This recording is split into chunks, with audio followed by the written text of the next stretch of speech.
پیارے ساتھیوں، دنیا بھر میں نئے سال کے آغاز کی بات کی جائے تو جو تاریخ ذہن میں فوراً آتی ہے وہ 1 جنوری ہے، جو انگریزی مہینوں یعنی شمسی کیلنڈر کے مطابق نئے سال کا پہلا دن ہے۔ لیکن اسلامی کیلنڈر میں نئے سال کا آغاز 1 محرم سے ہوتا ہے۔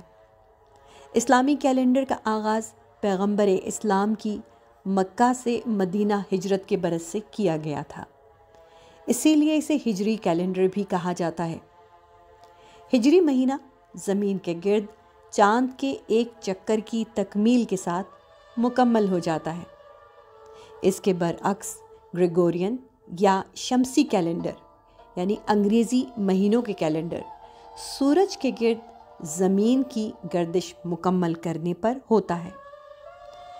دنیا کے مختلف ممالک میں اسلامی سال کا آغاز ایک دن کے فرق سے ہی ہوتا ہے۔